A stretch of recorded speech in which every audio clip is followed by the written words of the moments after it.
এমন নৈরাজ্য এই পুলিশ কি এটা করতে মোকাবেলা করতে পারবে? ইতিমধ্যে সেনাবাহিনীকে আপনি প্রত্যাহার করছেন। সেনাবাহিনী যদি বেশি থাকে তাহলে বাংলাদেশের সেনাবাহিনী বলে কিছু থাকবে না। ক্যান্টনমেন্টের বাইরে নিয়ে এসে আপনি তো আরো করাপ্ট করে দিয়েছেন, মূলত সেনাবাহিনীকে আরো ক্ষতি করেছে। বাংলাদেশে যারা ব্যবসা বাণিজ্য করে তারা সকলে দেশে খারাপ চাইতে হতে পারে না। এখনো তেমন কিছু করবার সুযোগ আছে? জি, এখন এরকম কিছু করবার সুযোগ আছে? অবশ্যই সুযোগ আছে। সেটা সুযোগ যদি থাকতো তখন তো সভাপতি আমাদের কথা শুনতে হবে। সুযোগটা কেন? কারণ আমার সাথে যখন এনবিআর এর সঙ্গে কথা হয়েছিল, যে এনবিআর কে নিয়ে কথা বলেছে, তারা বলেছেন যে হ্যাঁ কিছু কিছু কোম্পানি আছে যারা এখান থেকে আপনার কুইক রেন্টাল আইনের মাধ্যমে তারা টাকা ট্রান্সফার করেছে। তো কথা প্রসঙ্গে আমি এসলাম, তাহলে সামিত কি টাকা নিয়েছে এখান থেকে? সামিত তো টাকা নেয় নেই, তাহলে সামিতের নাম আসলো কেন? সামিতের টাকা সরায় নেই। আমি আপনাকে তার সামনে একটা উদাহরণ দিলাম, যে টাকা আপনাকে না সরিয়ে থাকে তো স্বামীর কি অপরাধ করেছে? বলে স্বামীর এখান থেকে কর দেয় নাই, টাকা দেয় নাই। তাই বলে ঠিক আছে টাকা দেন না, খুব ভালো কথা। তারা স্বামীর যে টাকা দেয় না, তার কাছে টাকা চেয়েছেন আপনারা, তখন চুপ করে আসেন। আমি টাকা দিয়ে সে দেবে না এইটা তো সিদ্ধান্ত আপনারা দিয়েছেন, স্বামীর তো দেয় না।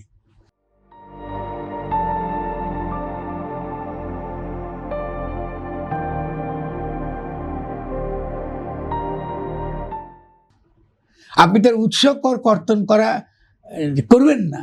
এটা কি সামিট করেছে নাকি এটা আপনারা করেছেন? তো এটা এনবিআর করেছে। তাহলে দুর্নীতির জন্য তো আপনি এনবিআরকে ধরবেন, আপনি দুর্নীতির জন্য তো আপনি এনবিআরকে ধরবেন, আপনি সামিটকে ধরছেন কি জন্য? আমি এটার উদাহরণ আপনাকে দিলাম। তাহলে প্রত্যেকটা বাংলাদেশের প্রত্যেকটা যারা যেই ব্যবস্থা, অর্থনৈতিক যে ব্যবস্থা, লুটপাটের ব্যবস্থা তৈরি করেছে, তার জন্য রাষ্ট্রটাই দায়ী, খোদ রাষ্ট্র দেয়। তারা খোদ রাষ্ট্র হলে গণ-অভ্যুত্থানে আমরা বলছি রাষ্ট্রকে নতুন করে গঠন করা, তো সেই রাষ্ট্র তোমার টিকিয়ে রাখলে কেন? সেই রাষ্ট্র, এটা আমি ওয়াকারের জন্য সাহেবকে বলতেছি, সেনাপ্রধানকে পাবলিকলি বলতেছি আপনাকে, তো এই রাষ্ট্র আপনি টিকিয়ে রাখলেন কেন? উনি কেন টিকিয়ে রেখেছেন ওটা? তো রাখবো তো কোনো যুক্তি নাই। যে রাষ্ট্রের অধীনে আয়নাঘর হয়েছে, গুমঘর হয়েছে, মানুষকে গুম করা হয়েছে, এক্সট্রা জুডিশিয়াল কিলিং হয়েছে। আপনি তো জানেন যে আপনার আদালত কোনো কাজ করে না। আদালতকে আমি নতুন করে বানাইতে হবে। আদালত সত্যিকার একটা ন্যায় বিচার আপনার দিতে পারে, এরকম একটা বিচার ব্যবস্থা আমাদের দরকার। তাহলে আপনি কেন শেখ হাসিনার ব্যবস্থাতে আপনার টিকিয়ে রাখছেন? আমরা এখন যে ব্যবস্থার মধ্যে আছি এটাকে আমি বলি হাসিনাহীন হাসিনা ব্যবস্থা, একই ব্যবস্থা তো আছে। তাহলে আমরা এতগুলো লোক মারা গেলাম কি জন্য? এতগুলো লোক শহীদ হলো কি জন্য? তাহলে দেখা যাচ্ছে যে আপনি মূলত বাংলাদেশে আমরা যেটা করেছি সেটা হলো আমরা এই সতেরোকোষী জনগণের কাছে মারাত্মক অপরাধ করেছি। তারা যে প্রত্যাশা এবং অভিপ্রায় নিয়ে এই গণ-অভ্যুত্থান করেছে এবং জীবন দিয়েছে, এটাকে আমরা অস্বীকার করেছি। ফলে আমি আপনার আগের প্রশ্নে ফিরে যাই। আপনি যখনই জনগণের সঙ্গে এই ধরনের আপনি কি বলেন এই বেইমানি করেন, সোজা কথা, তো জনগণ তো তার তো একটা আদালত আছে। আপনি সেই আদালতে আপনি আজকে কালকে তো উঠবেন তো আপনি।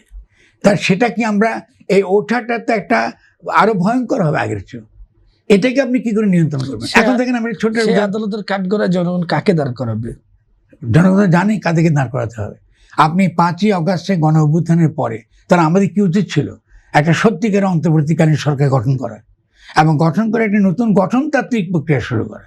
মানে আমরা বাংলাদেশের পুরনো কনস্টিটিউশন ফেলে দিচ্ছেন। আচ্ছা জনগণ কী ধরনের কনস্টিটিউশন চায়? আমরা এই যেটা উদাহরণ দেন আপনি কুইক রেন্টাল আইন থেকে আরম্ভ করে এই যে রাষ্ট্রকে আপনি লুটপাটের হাতিয়ার বানিয়েছেন, এই রাষ্ট্র তো বদলাতে হবে। আপনাদের শেষ তো এখনও আছে, তারপর নতুন লুটপাট আসবে নাকি? আপনি এর আগে লুটপাটকারী যারা চলে গেছে তাদের কাছে আমরা কিছু উদ্ধার করতে পারলাম না, এখন নতুন লুটপাটকারী এসে আপনার নতুন লুটপাট শুরু করবে, তো আমরা কিছুই করতে পারলাম না। তার স্বভাবতই জনগণের আদালতের জনগণ দেখতে পাচ্ছে তো এগুলো, আর আমরা তো বলবো আমাদের মুখ তারা বন্ধ করতে পারবেন না। ফলে আমরা তো যে জিনিসটা বলেছি যারা লুটপাটও যারা করেছে এদের সঙ্গে রিকনসিলিয়েশন চাইছি আমি চাইছি অন্তত। কেন চাইছি বলছি, কারণ পৃথিবীর ইতিহাসে দেখা গেছে আপনি অ্যাসেট যখন চলে যায় বিদেশে, সে অ্যাসেট আপনি এই আমাদের মতন দুর্বল রাষ্ট্র কখন এটা রিকভার করতে পারে না। তার একমাত্র পদ্ধতি নেগোসিয়েশন।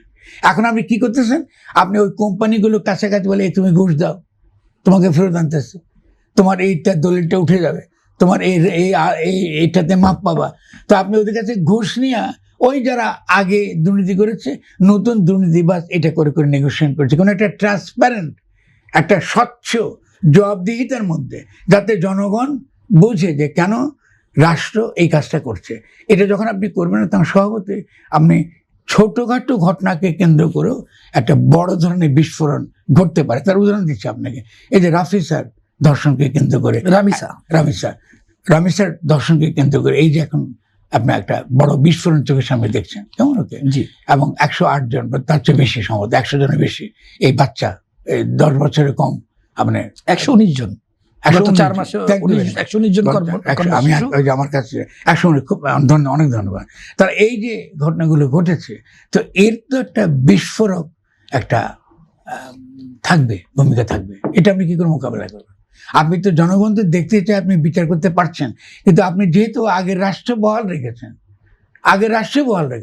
তাহলে বিচারের যে দীর্ঘসূত্রিতা, এটা তো জনগণ মানবে না। জনগণ দেখতে চায় বিচার, ন্যায় বিচারই চায় তারা।